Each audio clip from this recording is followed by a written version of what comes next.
Welcome to the 47th installment of ESPN Honolulu Fan Friday Talk Story. I'm your host, Tiff Wells. With me today, he's a former slotback from Rainbow Warrior Football. Let's get ready for this. He is the co-host for KHON2's Hawaii's original lifestyle show, Living 808. In addition to his co-host duties on Sam Choi's in the Kitchen, oh yes, and he's also our radio analyst for Rainbow Warrior Football right here on ESPN Honolulu. None other than the comedian himself, John Veneri. John, welcome to Talk Story. Right on. Cool. Thanks for joining us, John. Now, first off, we know athletes sometimes will fib about their height. How tall are you? And do you remember what your height was listed in the media guide when you were playing? Yeah, I was listed at 6'1", but I grew in college 1 inch. I am now 6'2", minus a little bit because of some spinal issues. Don't ask me my weight. Don't ask the weight. We will not. We will not ask that. Don't you worry. Now, we mentioned everything that you do in your introduction, which was quite long-winded. But during football season, how do you juggle everything you've got going on? That's funny because everybody says, wow, you're so busy. Well, first of all, Living 808, I'm into work early, 6 a.m., and the show's from 9 to 10 live. From 10 till 2, I'm either doing something for future shows of Living 808 or I'm recording episodes of Sam Choi's in the Kitchen. And then during football season, I take vacation from those duties to go do the UH football games. And so I take vacation to go do football. And I've been doing, this is my 26th year covering UH football and my 12th season in the broadcast booth, 11th or 12th. It all just kind of runs together. Now, from an early age, we know you love Pop Warner football, of course, Little League baseball as well. Were those the only two sports you played growing up? No, I did karate. And then I got into football, but I also played soccer before that, and I ran a lot of track, like in the summer track, summer fun track leagues and all that stuff. I did a lot of that. So, I was pretty active. But once I got into football, at first I was scared beepless. I played with all the housing boys from Palolo, Jared Intermediate, and so that was fun. But I think it was the path that I was supposed to take because, here I am decades later, having played, Division I college football. I've got a job because of it. Life's been good. I got a lot of injuries because of it too. And people are always like, oh man, you have so many ailments, my back, my shoulder, my neck, my spine, my fingers. Would you do it all over again? And I'd be like, yeah. So. In football, were you always a receiver? What other positions did you play growing up? Well, when I started off, Pop Warner, you just kind of forget about Pop Warner. You play everything in Pop Warner. When I got to high school, I played running back mostly. I had gotten hurt after my freshman year at Kamehameha. I got hurt playing all-star baseball, the summer senior league baseball. And that took me out of football for my whole sophomore year until the last 3 games. I continued to play running back. And then my junior and senior year, I got moved out to wide receiver. So it was actually kind of good because I could play tight end, running back. I could return kicks. I was a wide receiver. Those all helped when I got recruited to UH so that I could play slot back, which, as you know, in the Paul Johnson offense, the spread offense, you had to do catch. You had to catch the ball, you had to run the ball. And so it all worked out. I also had to block a lot, which is part of the reason why I'm so messed up nowadays. But there you have it. It all helped. What were some of the earliest memories of UH athletic events that you attended? The thing that I did the most, sorry, let me scratch my eye. The thing that I did the most was my dad used to take me to all the hula bowls and all the Pro Bowls. We attended Hawaii Islander games. So, I was around sports a lot at a young age, but my dad did remind me that I said once to him at a hula bowl, I said, I hope to play in that game one day. And I did. It was pretty cool. It was it was a goal that I didn't realize I had achieved, that I had from a young age, because I had forgotten about it till he reminded me of it. And I did play in the Hula Bowl, so it was pretty cool. As a kid growing up here in the state, who were some of your favorite teams, maybe some of your favorite players that were at UH while you grew up?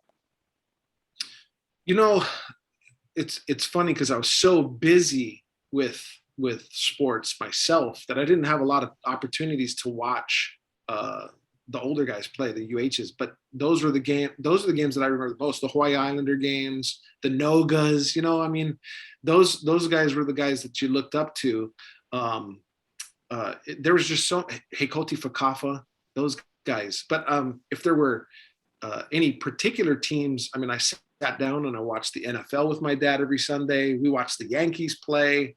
You know, his favorite players, Mickey Mantle. And if I didn't adopt the Yankees as my favorite baseball team, I probably would have been like sent away. They probably would have put me up for adoption. So, I mean, I did watch a lot of sports, but I didn't have any one particular team that I cheered the most for. I don't have an NFL team. My team is UH. Yeah. Speaking of UH, do you remember your first collegiate game? It all kind of runs together, but yes. I remember, you know, when I played, it was common to be redshirted your freshman year to learn the offense, the system. So I was at UH for 5 years. The first few games, you know, I don't remember exactly the games. I remember moments, but I remember playing Notre Dame. I remember Texas A&M. You know, big games, the BYUs, because my first freshman year was the second year to having, you know, Garrett Gabriel light up BYU. So, I mean, those games were all early on. Those are the games that I remember the most, but it's really more or less, and I've been hitting the head a lot. So to even remember that is kind of amazing. But, you know, the games that I scored touchdowns in, those are the ones that I remember the most. And the wins, the bowl games, the going away, those are the things that I remember the most. You mentioned some of those games. When I mentioned players like Michael Carter, Travis Sims, Jason Elam, Derek Branch, so many guys, especially on that 1992 team that went to the Holiday Bowl, beat Illinois. I have to say, John, I was there. I'm 7. I'm at Jack Murphy Stadium watching you guys win that Holiday Bowl game. How special was that 92 team? That was a fun season. That really was. We only had a couple. I mean, we basically made Marshall Faulk's career. That you know, those 2 seasons, that season and the one before that.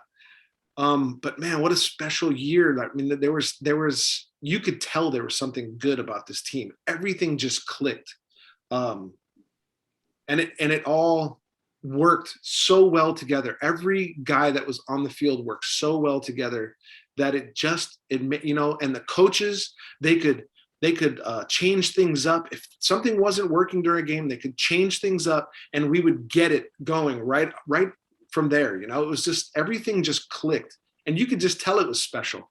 That season was an amazing season. It was funny because we had a lot of guys return that next season, the 93 year, but we only went 6-6. We didn't even go to a bowl game. So it was a big disappointment for a lot of people, including all the players on the team. Now, we know that most athletes have sort of an aha moment or like a welcome to whatever sport they're playing. For you playing college football, did you have a welcome to college football moment? Walked on the field when I first came into camp and I saw Manly Williams. And I was like, oh my God, there's men that play. I mean, Manly Williams looked like a 45-year-old playing football. I mean, he didn't play like one. He played like an 18-year-old, but I was just like that. I mean, that was Lamoy Tua, guys that are 6'5", 6'6", just built like brick houses. And Lamoy Tua, though, one of the nicest guys in the world until he gets on the field, and that whole thing changed. But just, you know, just being around guys like that, Dane MacArthur, you know, Michael Carter, Garrett Gabriel.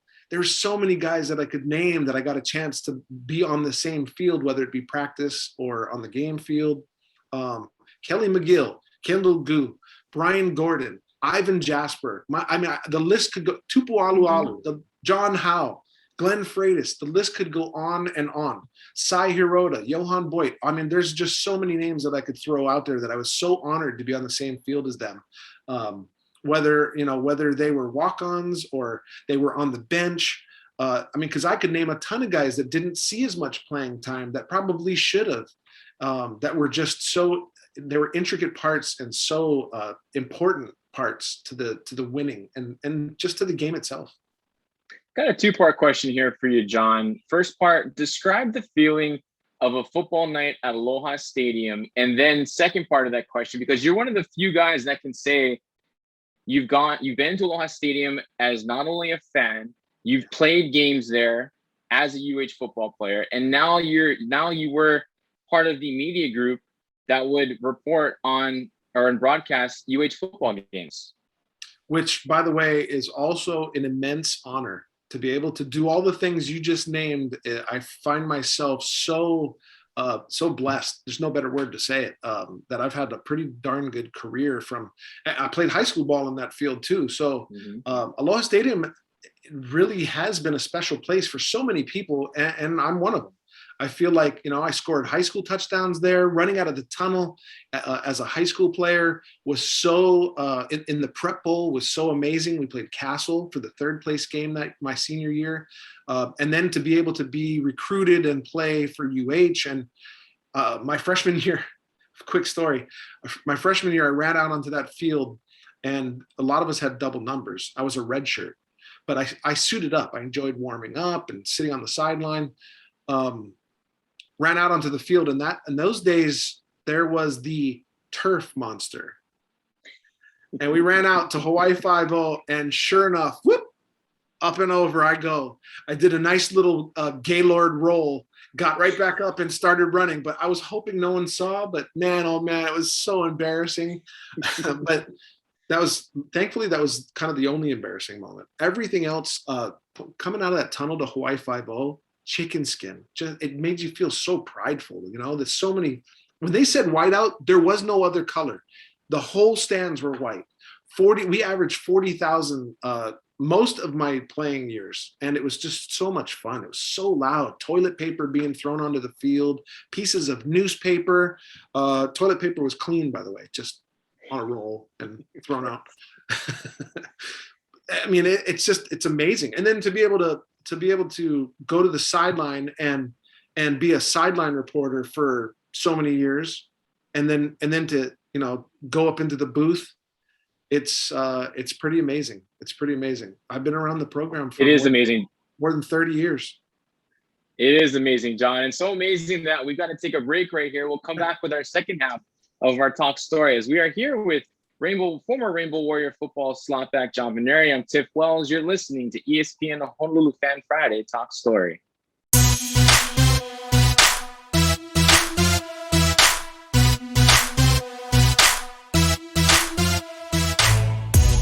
Welcome back to ESPN Honolulu Fan Friday Talk Story. I'm your host, Tiff Wells. We're here with former slotback from UH Rainbow Warrior football, John Veneri. Now, John, you were talking about Aloha Stadium and all of those memories. Of course, we know that right now the facility is condemned to fans. They're in the process of building a new entertainment district, supposed to be 3 years or so with construction.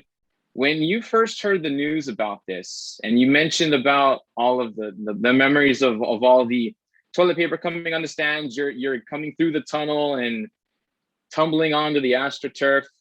What is your all-time favorite memory from Aloha Stadium? I mean, pretty much everything I kind of explained. It's the memory. There are so many memories, but I cherish each and every one of them in a different way, and they all come back at different times.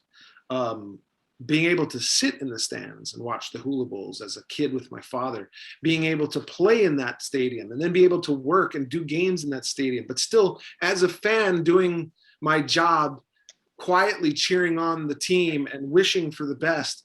Those are all the memories that I love, and I can't say enough about how much that fills my heart, because it's a part of me.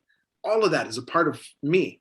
I knew that someday that stadium, and even when you're inside the stadium, it still amazes me that the stadium inside, sitting down, watching from the field or sitting, from the press box, the field is beautiful. No matter how you put it, the field is beautiful. I understand there's structural damage. There's structural things that are wrong with it.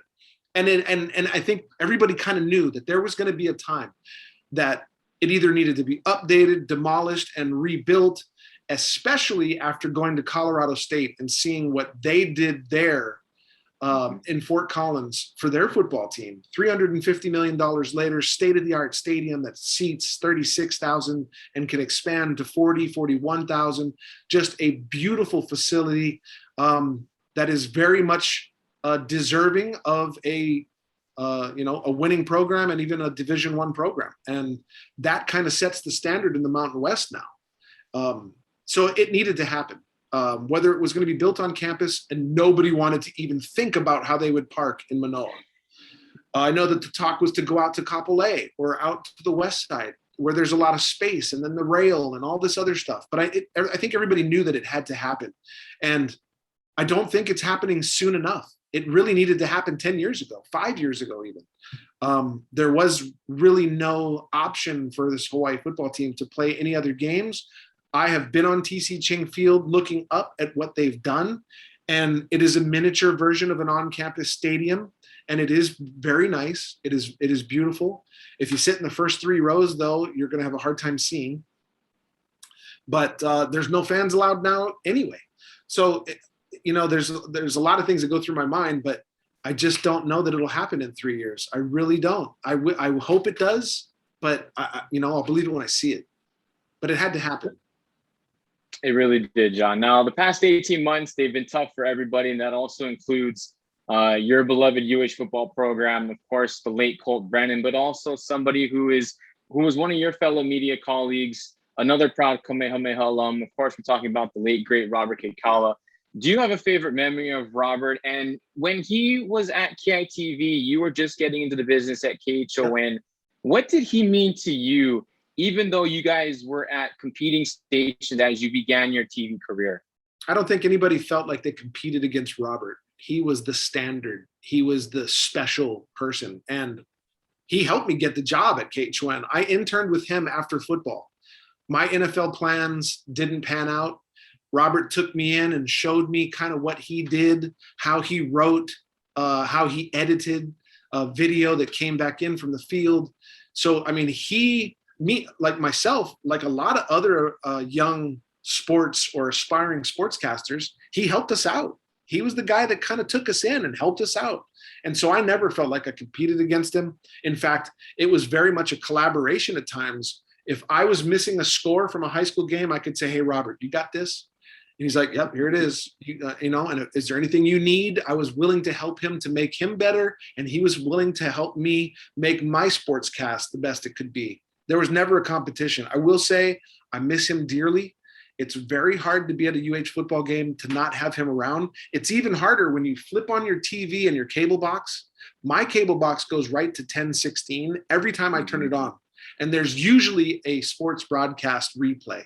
And I hear his voice, and it's almost as if, this happened before the football season started, his passing. And you kind of just think, I'll see him at the game. And then you got to kind of remember he's not here anymore. It's a tough loss for a lot of us. But man, I got so many great memories of him. One of his big interviews was with Jeff Seidner, who was a Heisman candidate during my time. He's a little bit older. He decided to go into the NFL draft.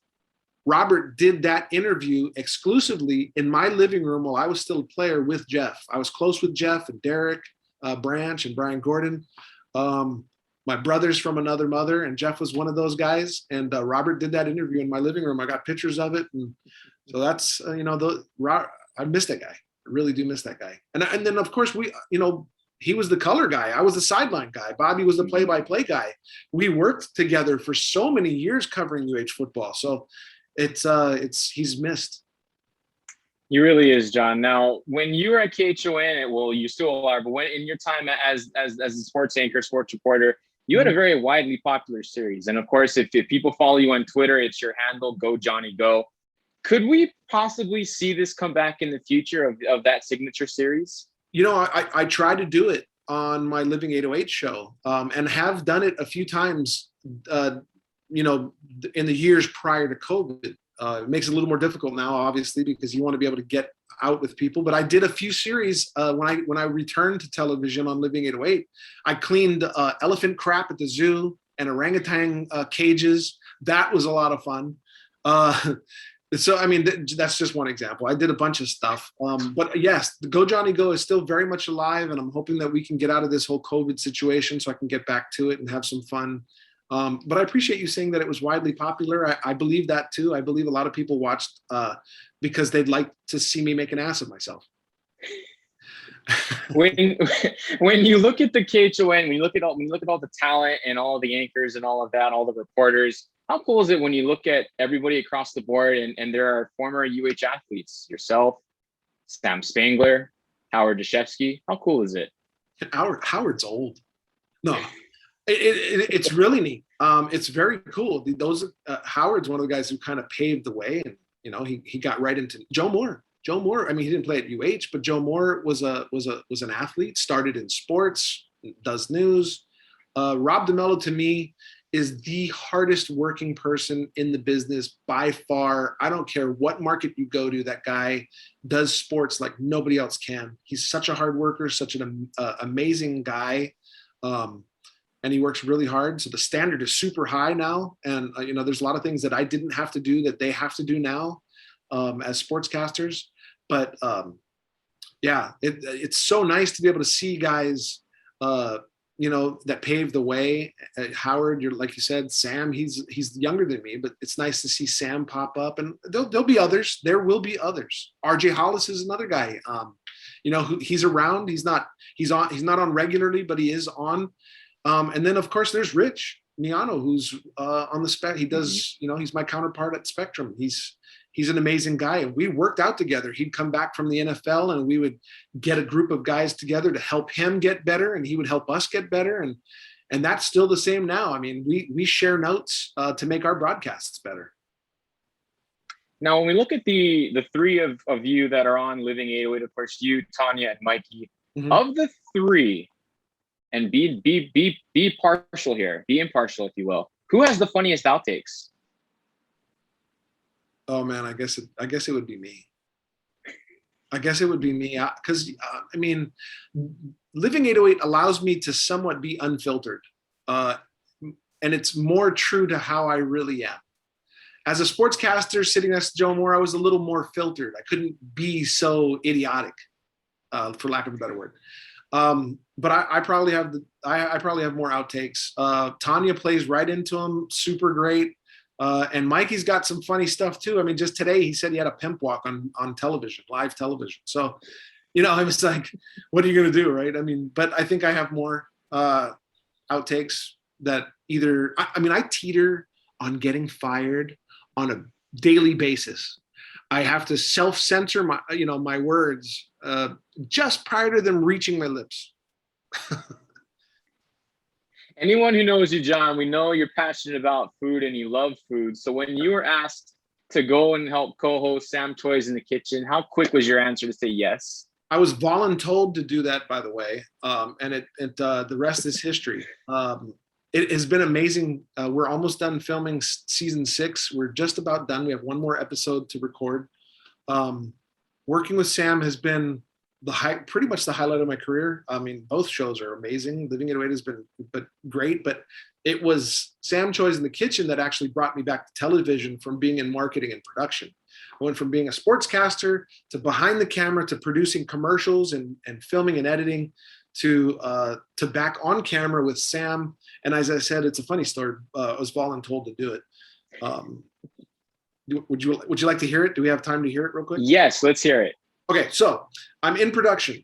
Sam brings this show that he had on YouTube to our general manager, who says, we want to create a sales piece to sell the show so that it'll air on KHON.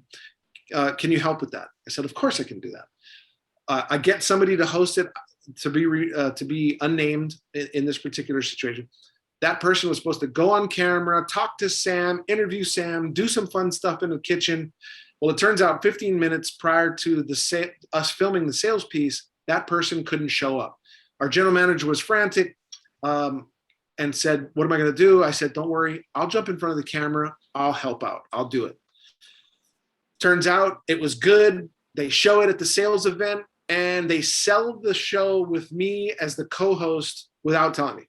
The rest is history. I love Sam. Sam is an amazing guy. He's an amazing person, for one, which makes it super easy to work with him. And then I haven't had one bad dish, not one bad bite. Everything I've eaten that he has made has been great. My dad was a great cook. I felt like I was a pretty decent cook. Sam has made me that much better.